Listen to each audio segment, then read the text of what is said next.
Boys and girls, welcome back. Y'all know what it is. This is the best of 7 sports talk.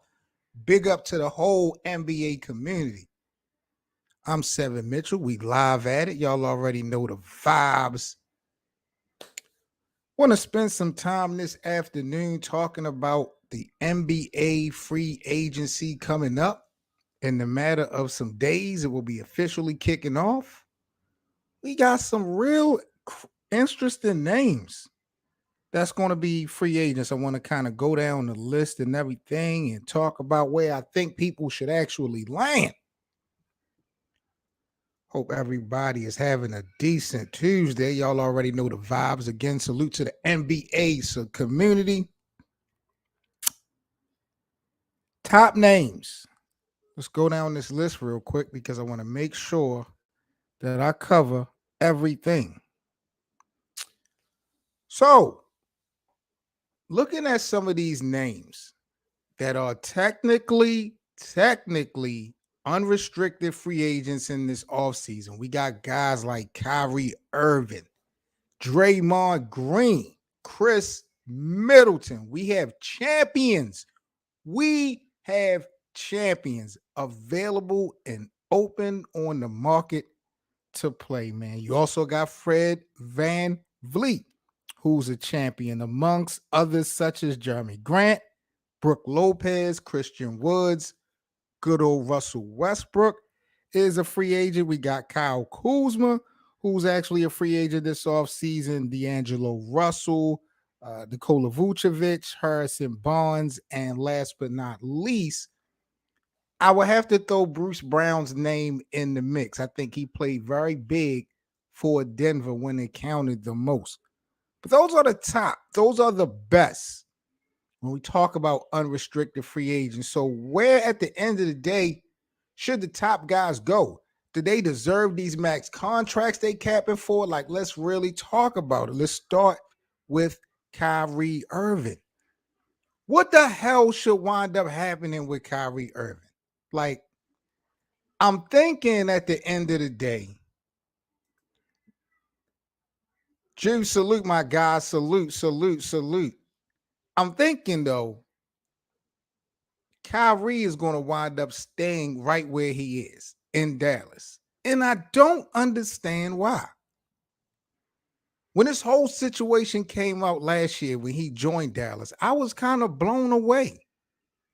For those who remember, Mark Cuban had a lot to say about Kyrie Irving during the anti-Semitic situation. So I was very surprised that he would wind up signing Kyrie Irving's paycheck at the end of the year. But Luka needed help. That was the big picture. That was the bottom line. And Mark Cuban dove in, and it didn't work. Them guys didn't even make the playoffs last year. So immediately you're thinking that either they're going to blame Kyrie for the demise, or they just going to understand that there's no chemistry there and they're going to part ways. But I don't really know if there's any teams out there that's willing to take on the baggage that Kyrie allegedly brings to the table. And if we're talking about a max deal, are teams going to make Kyrie like pay to play? Not so much pay to play. Like, he's going to have so much incentives. He's going to have to prove everything A lot of short years on these contracts, 2-year deals and stuff like that. I don't really like that. I like it for the players when they have control of their own career, where they get to go in a couple years, they play out their contracts, and that's cool. But what you're doing to Kyrie Irving is kind of like treating him like a slave, or in a sense, because it's like you have something around his neck and you're only allowing him to go but so far. It's like a dog. You got him on a leash, and I don't really respect that. I don't see Kyrie Irving as being like a big troublemaker. We have our storylines. Everybody got their narratives when it come to Kyrie, but I don't think he's a bad guy. I think he's worked hard in the NBA. I think he's one of the best point guards we have. He's a champion. He played a pivotal role in the championship. I think he deserves a little bit respect when we're talking about his money. I'm not saying every team should go all in with giving him 5 years. That might not make sense right now. I can jack that. But to make this guy play by incentives or year by year or every 2-year type of contract, there's no real stability there. Kyrie is never going to be able to really like lay his head down nowhere for the rest of his career with this type of behavior going on with front management and organizations when it comes to Kyrie. So for now, I'm feeling like Kyrie more than likely will probably stay in Dallas. I don't think the Lakers are going to pull a trigger and pay him that much to bring him over with LeBron, because LeBron could be campaigning for it, but there's rumors that LeBron and Rob Pelinka got issues right now. So I'm not sure if Rob Pelinka, to me, he's never been the one to really do anything to appease LeBron.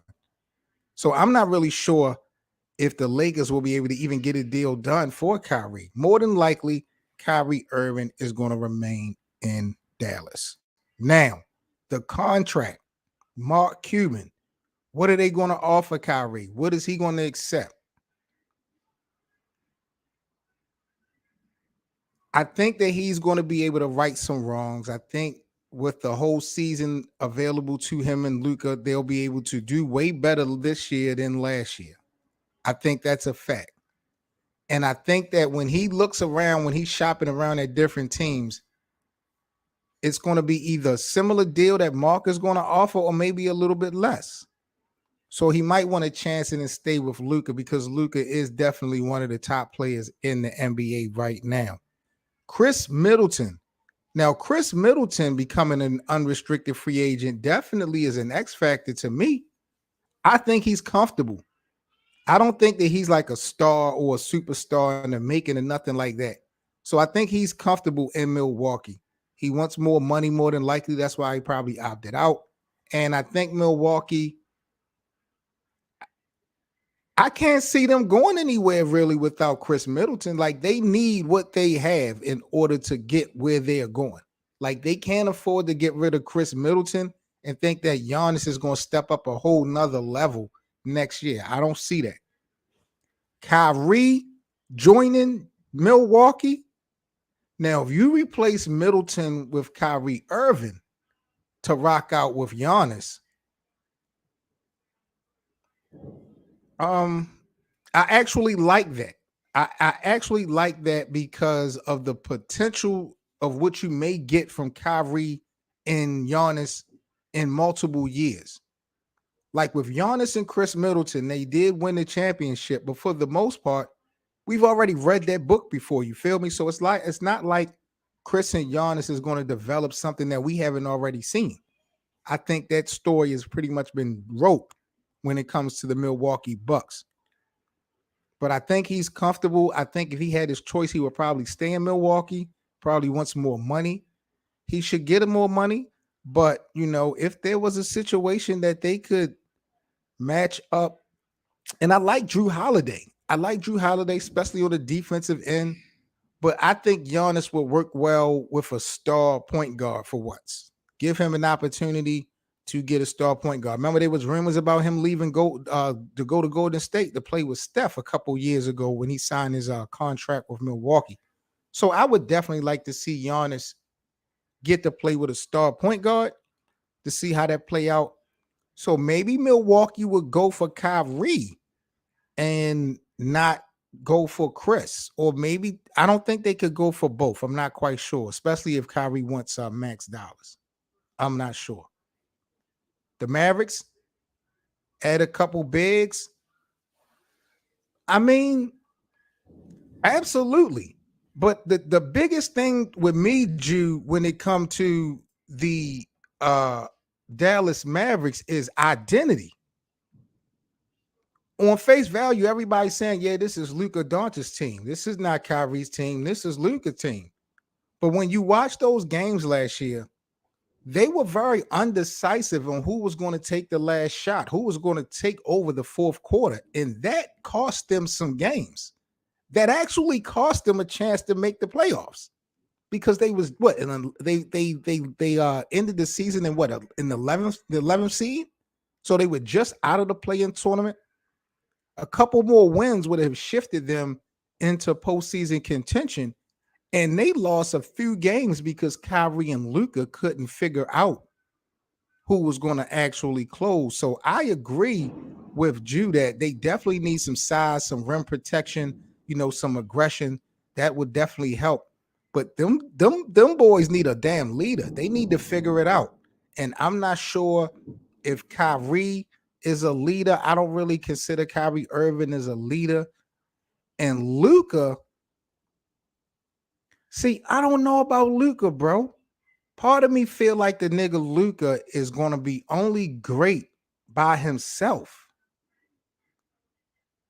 I don't know if Luka is a real leader. Like, people be kind of like throwing that out the window, don't really be looking at that. Him and Jalen Brunson, they went to the Western Conference Finals. That was Jalen Brunson's, breakout season. But I'm not really crediting that to Luka. I'm not crediting Luka's leadership to what Jalen Brunson did last year. Remember, Luka got hooked up with Porzingis. Then Porzingis went to Dallas and immediately wanted to be gone. That kind of didn't make sense because I thought they were going to be able to make a little bit of noise when Kristaps had went over to play with Luka, and they didn't get along. And the head coach, Rick Carlisle, him and Luka doesn't really get along. So to me, it seems like Luka wants to be like Superman. He's trying to do this thing on his own, but unfortunately in this league, it's just not going to happen. So he's going to need some help. I think Kyrie Irving at the end of the day will remain unless Milwaukee go for it. Khris Middleton, like I said, I just think he's comfortable staying in Milwaukee. Then you got Draymond Green. Draymond Green, everybody's probably like 95, 99% sure that he's going to re-sign with Golden State.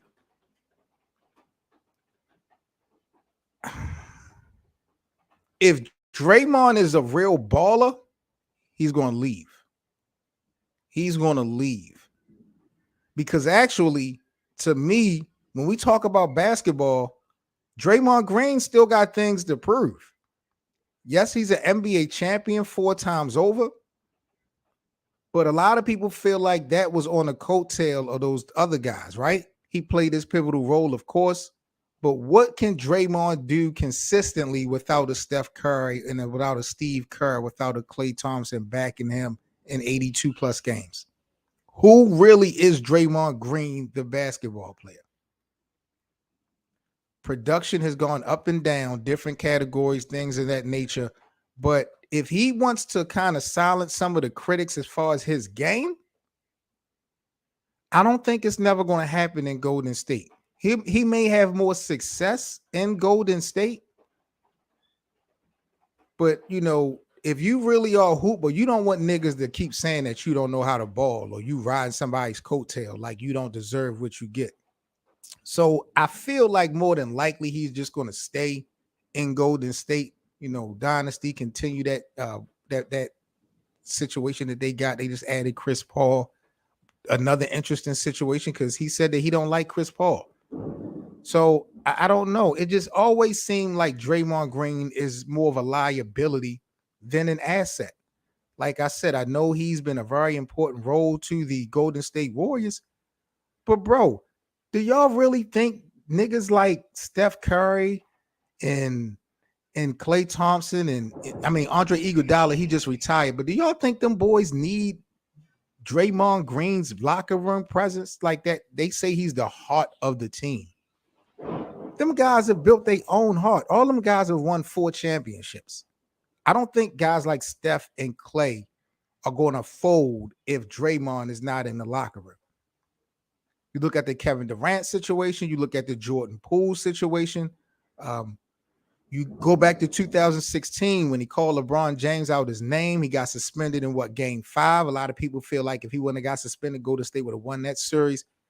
Overall, just as much good impact Draymond has had for this organization. There's a lot of question marks, man, about, him adding demise to the team. But I think he's just stuck in his ways, and I think he's comfortable. I don't think he wants to prove that point that he can play like that. I think he feels like he's already proven that. So to me, he's going to stay in Golden State if the money is right. They do now have a new owner in Dunleavy Jr. So, this is not the same organization technically that these guys came up in with the franchise for the most part. So it's going to be a little bit different. We'll see how that play out, but I'm willing to bet that Draymond Green will probably stay in Golden State. For how much, I don't know. Fred VanVleet is an interesting name. I would like to see him. I don't know where he's going to go, because to me, I think he won this championship. He's going to look to max out. So we could see Fred on the team getting max dollars, but no real impact, no real threat, as far as postseason play, playing in April and May, even June, stuff like that. I think at the end of the day, Fred VanVleet will probably go chase the bag. I don't know what team.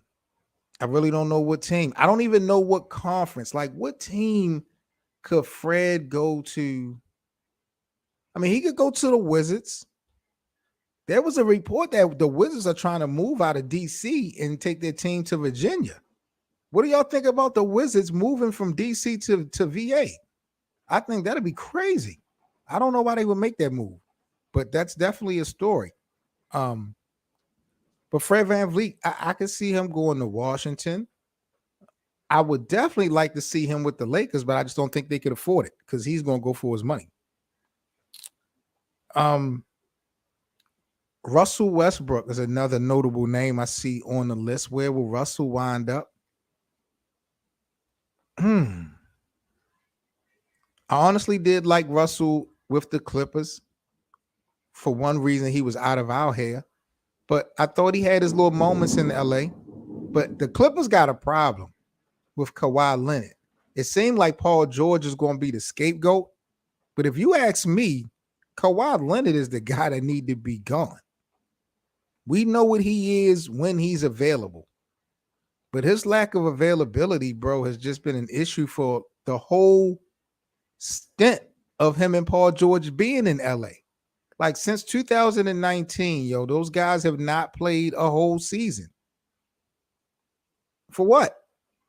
So I think, you know what I mean, that thing is getting played out with the Clippers. But Russell Westbrook, I actually liked him, in LA, in both roles, starting or coming off the bench.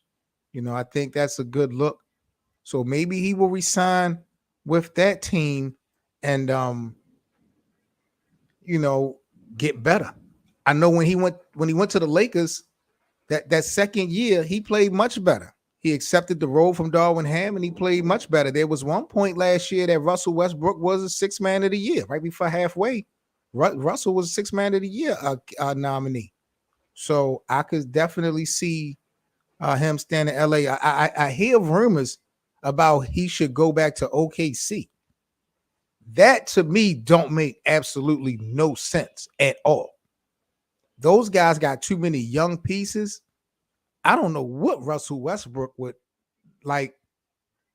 Nah, no, he's not a bad guy, but I just think he would be bad for a locker room of young kids that you're trying to groom and develop, because you're going to have some type of system for them. And he kind of goes to the beat of his own drum in a way. So I don't like Russell rejoining OKC, to be honest with you. I say stay in LA with the Clippers, keeping it real. D'Angelo Russell, the Rat. I didn't like when the Lakers re-signed the Rat this year. He did have his moments. He played some okay games, but he's definitely expendable in my eyes. If we were able to get a point guard, if we was able to get Chris Paul or Kyrie, I would have been definitely out the window with Austin Reeves. I mean, with D'Angelo Russell. I wouldn't even mind having Austin Reeves play my point guard if they had somebody, if they was to bring somebody in, to help LeBron and AD. But, more than likely, the Lakers are going to be stuck and they're going to wind up signing this Rat once again. I don't know for how much money, unless he may actually think that he's worth something. He helped Brooklyn go to the playoffs. He helped LA go to the playoffs. Like he did somewhat of a job, once this trade had happened last season. But to me, I think his time is up in LA. But I wouldn't be surprised if Rob Pelinka went right back down that road, because he's comfortable. He does know the system. There's not a lot of point guards out there available that's real floor generals. That the Lakers are going to be able to get for the dollar amount that they have available to spend.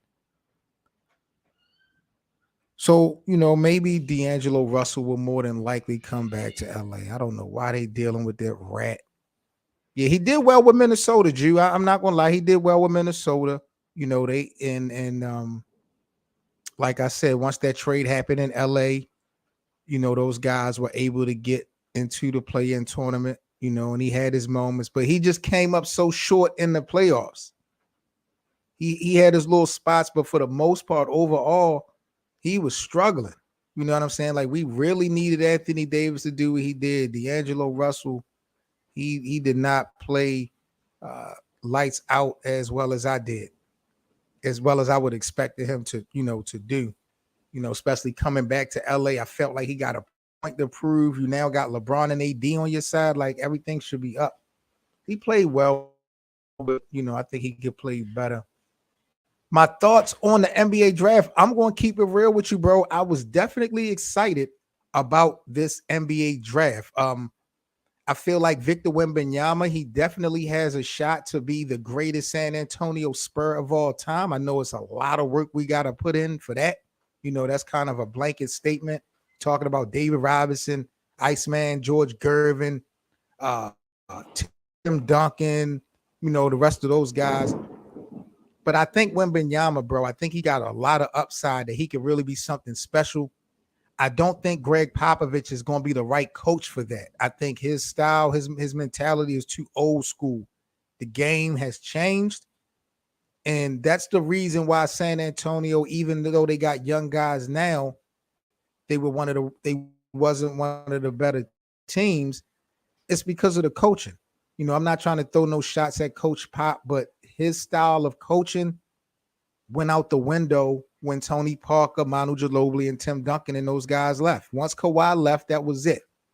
So Wembanyama, once San Antonio move in another direction, when we talk about management and coaching, that's when we'll see the best of Victor Wembanyama. But I liked him at number one.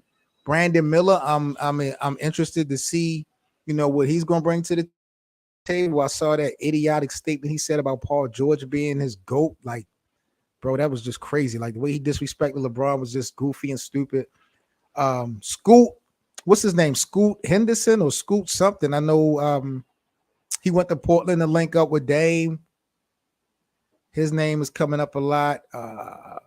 I can't wait to see what he does. I think he's going to be a pretty good player, despite what people are saying. I think he's going to be pretty good. I was really excited though, bro. I really was excited about the draft. Um, yeah, Henderson, Scoot Henderson. Okay, yeah. I was really excited about the draft, and I haven't been for the last couple years. So this one definitely got me excited. I think we got a lot of young potential coming into the league. Guys that's we gonna be able to see play like right now. Like the top 3 to 5 guys are all going to play important roles on their team. So we'll get to see those guys develop very, very early. I can't wait till the summer league starts so we can get some play going on. But the Twins, I was happy to see the Twins. Both of those guys, make the NBA. Another twin conglomerate making the association. It was a really good draft. I really wasn't. I would have liked some more blockbuster deals as far as like trades and stuff like that. I really think that was the only thing missing was like big time blockbuster moves. Sometimes we do get that on draft night. We didn't so much get it specifically that night. A lot of things kind of worked before and after. My sleeper, I'm going to be honest. My sleeper, and I know he was the top of the food chain, but Victor Wembanyama is my sleeper. Even though people feel like he got so much potential, I think the reality of it is people don't expect San Antonio to do much of nothing next year. Let's keep this shit real. Nobody's expecting San Antonio to make any noise in the Western Conference, especially in this boy's first year. But I think people are sleeping on him because he's going to be offensively their total focal point. And I think that he is going to surprise some guys. And I think he might get San Antonio in the playoffs. I know it's real early. We're going to have to see how it play out. But, yeah, I think Victor, to me, is going to get that team playing games in April. And I don't think a lot of people expect that so early. So that's my sleeper for real. All right, man, let me get up out of here. It is pouring down, raining. I think my internet is getting bad. So let me cut it short for a minute. I do appreciate everybody coming through, chopping it up with the kid. I have not been live in so damn long, bro. I really got to talk to the bosses. But we'll get this shit right. I may go back live later on this evening because I definitely got more things to talk about. I should open the panel so we can talk our shit. So make sure if you guys are new to this channel, if you're new to the platform, make sure you subscribe to the Best of 7. If you enjoyed today's video, smash that like button for the kid one time, and make sure y'all follow me on social media. And I definitely will be catching up with you guys later on this evening. If I do not, for whatever reason, I will be back live tomorrow. I need to get back into my daily live stream. And so I got to set everything up. As y'all can see, I pretty much lost my stream, y'all. I'm working on a damn free account. So I'll get everything paid and situated tomorrow. We'll get the visuals and everything back up how we used to have it here at the Best of 7, man. Salute to Jew. Salute to you for coming through. Big up to my dog, Anthony, all day, every day, man. Big up to the NBA community. Hope you guys stay safe, man. I'm 7 Mitchell. This is the Best of 7 Sports Talk. Hit that like button, man, and I will catch you guys later on the next live stream, y'all. Peace.